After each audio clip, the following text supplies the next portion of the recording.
Welcome back to Well, That's Interesting, the post-binge eating of pasta edition. Oh, yes.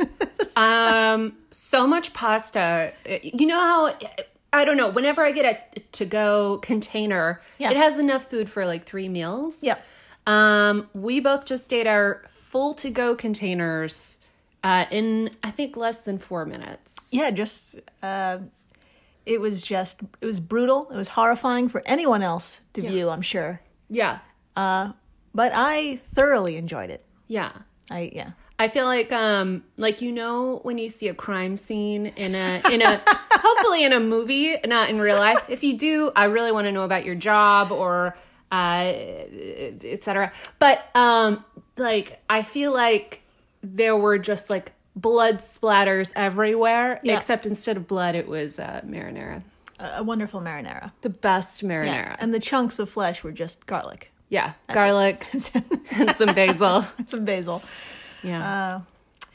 Today, In-Betweeni, 018. Yes. My God. Yes. Welcome back, everybody. Today, we're going to begin by traveling to a magical place. Oh, I am with Marissa Riley, by the way. Yeah, and I'm with Jillian Chacha. Ooh, full name. So together and with you, we're going to a magical place. And, we've spoken about this magical place many a time before in previous episodes. We've talked about its invasive dog-sized lizards. Mm-hmm. We've talked about its aggressive peacocks. Oh, yeah. And now we return to this really... What a gift, the state of Florida. I love Florida. I can't believe it's a real place. If you're from Florida and you have like thoughts from the inside on is it like as wild as we think? Yeah, email us, please. Email us. No judgments. No. But we are constantly amazed. Every week. Yeah. Almost every week. Now, 2020 was a hell of a century, so you may have missed a story that took place in Gainesville. Back in February, police received a call from a home in the 1600 block of Northwest 26th Way, and on the other end of the line was a frantic home inspector. You see, the woman living at this location wanted to do some renovations. Okay, and she and her husband, Dr. Reynold Bowman, got divorced several years prior in 1992, and she felt like it was time to spruce up the house. Okay. Basically. Give it a zhuzh. Yeah, a little post-divorce pick me up. Yeah. Exactly. So before you zhuzh and do construction, you call in some professionals to inspect things like the roof, and in this case, the foundation. For sure. Under the floorboards of the house was a particular crawl space, and it was this lucky contractor's job to squeeze into it. Would you like to describe what he saw as he squeezed into said crawl space and took this photo? What does that look like to you? Okay, so it looks like a bunch of jars. Yeah. And they look very old. Mm-hmm. There's a label that I can't read. But it also looks like something out of the opening credits of the first season of American Horror Story. Yeah. That's very specific, but some of you will know exactly what that is, and that's what it looks like. It looks like something you would find in a, next to some old, rusty, gynecological instruments or something. Yeah. It's dark. You can't see anything behind the jars because it's pitch black. Yeah. The photo was taken with a flash on a camera. Rough. Harsh. And it's just not a good scene. Not what you want to see. No. So the unnamed inspector was so rightfully horrified, he called the police and then did what any American would do. Go onto social media and share his traumatizing experience. Amazing! In this case, he chose Reddit, and he explained, quote, I discovered 8 to 10 plastic jars. I looked at them and noticed masking tape with a single name on each. No. First names. Human names. No. Like Angela. No. Heather. No. Virginia. No. Etc. I was going to continue the inspection, but those first names didn't sit right with me. No. No. End quote. So the inspector trusted his gut, and yes, it was the right thing to do. You see, inside those named gallon-sized jars were tongues and various tissues floating in formaldehyde. Oh my God. Yeah. The masking tape also noted dates as far back as the late 1960s, up through like the 1970s, and I remind you, they were found in 2020. Of course they were. Yes. Of course, this was the year of all years. We had to choose to find 1 million jars Of tongues. full of women's tongues.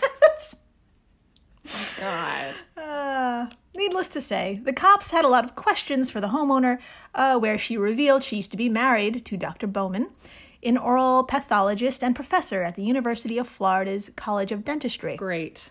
That's right. He worked there performing various studies, one on oral cell carcinoma in children, for example, and dabbled in forensics from 1971 to 2002. Okay. Okay? Okay. And to perform those studies, he needed to gather some parts. Okay. I'm stressed. Okay. Luckily, thank the heavens, the thyroids and tongues, all in those jars, came from already deceased cadavers from facilities in Virginia, Illinois, and Indiana. Okay. I know, everybody breathe. Still disgusting and creepy. Yeah. That's something that you keep in a lab. Yes. Right? Yes. Am I weird in saying that? No. That's not the kind of work you should bring home. Yeah, that seems like something And you leave at the hide. office. You leave it at the office. You leave right? that at the office. Exactly. So that is the $1,000,000 question. Why the hell are they under the house in a crawl space? Also, I just want to point out Yeah. that even if this wasn't their line of work, you should try your best to leave work at work. For any job. Yeah. Any job you have, just If you can, leave it. Don't even finish. Just leave. just leave. Just leave so fast that your office chair is just swirling. Don't tell anyone you're leaving. No. Yeah. And yeah. And if you're working from home, just leave the house and don't tell your family where you're going. Exactly. Right. So And then go buy your shame food, go buy your shame food. which for some of us, is Cheetos. That's fine. Totally fine. That's yeah. Email us your shame food, Please and then do. we will unshame it because it's not shameful. No, diets are overrated. So. You eat what you need. Fuck that. Yeah. So, okay, why were these jars of tongues in a crawl space? Great question. Tell me everything. Jorge Campos with the Gainesville Police says, quote, "It was a cool area for the stuff to be preserved," and I think he meant cool meaning temperature-wise. Cool, man. But with the work Bowman was doing at University of Florida, he never got around to it and forgot they were underneath the home. End quote. God. That was reported by local station First Coast News. For the Gainesville Police, this all checks out because, would you like to read his following quote? Yes, I would love to. All right. Quote, "In the modern day, these specimens are heavily regulated. Back in the 60s and 70s, those protocols probably were not as strict." End quote. Great. He's going on a hunch there. Yeah. Right there. That's It always stresses me out when they use the word probably. that was yes. Or the phrase probably were not as strict. So many sides this episode. So many sides. Also, again, I'm sorry to keep interrupting No, this. please. How do Go you ahead. bring, okay, first of all, bring body parts home. Yeah. Even if it is your job, even if you must do this work at home, and then forget about them? Yeah. You forgot about the body parts in your crawl space? Doctor, Paging Dr. Bowman, stop being a fucking idiot. oh man. So, when Mr. Bowman moved out of the house in 92, what exactly did he take with him? According to court records obtained by the Daily Mail, quote, "All he took was a stereo and his oak bookcases." You can remember a fucking oak bookcase, but not jars of important. tongues? I'll be fine. What about Angela's tongue? Yeah. What about Angela's tongue? Guys. Well, where are we? Yes. The body parts were not even an afterthought all these years, and with the cops A-okay with it, the inspector, though, please, someone check in on him because he seemed to have a really tough work day that day. Quote, I went back and found that one jar. That one jar was rusted right through the top, he wrote on Reddit. Inside, I saw a plastic bag and immediately what looked like small bones. Great. I removed the bag and almost immediately realized it was actually a small infant child. End quote. What? Yeah. No. Yeah. That was his day. No. That was his day. What did the cops do about the small infant child in a bag? Probably. That was probably just not as strict. Oh my God. So yes, my friends, that is what happened in Florida. And after the break, we're going to Australia, thank God. Love it. And we're going to talk about the cutest goddamn lizard you will ever see doing what seems like the absolute impossible. Oh. So please, stay tuned. Please do. Hello, everyone. You may recognize me as Gabby from the History of Everything podcast. And my name is Brenna, and you don't recognize me from anything yet. Together, we're two scientists who explore all of the weird little questions and conspiracies of the universe in our new podcast, Mystery of Everything. Everything has an explanation. We hope. But that is what we're here to figure out. We will dive into the science behind many popular conspiracy theories, such as vaccines causing autism, flat earth theory, and was the moon landing fake? And if so, why the heck would anyone even do that? But it's not just conspiracies. There's a lot of cool mysteries that we will attempt to use science to explain, such as near-death experiences, what made the Vikings go berserk, and can I control my co-host with MK Ultra? Wait, what? Anyway, make sure to check out the Mystery of Everything podcast everywhere where you find your podcasts.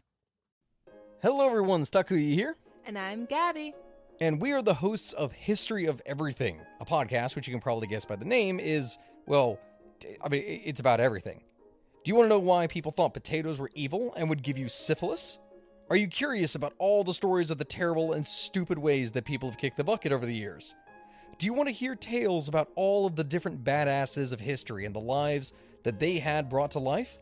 Well, if so, then look no further. History of Everything is just the right podcast for you. It's available on Spotify, Pandora, and anywhere else that you get your podcast from. Join us for some fun and just see how weird and wacky history can be.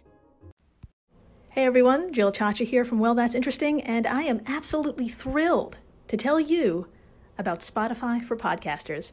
I use it, I love it, and it all started by downloading the free Spotify for Podcasters app, which has all the tools you need in one place to record and edit your masterpiece of a podcast. Spotify for Podcasters also distributes your show to all major platforms. So when you hit publish, your episodes will stream not only on Spotify, but I'm talking about the Apples, the Googles, Stitcher, Good Pods, the other ones. You get the idea. And you can monetize your podcast with no minimum listenership required.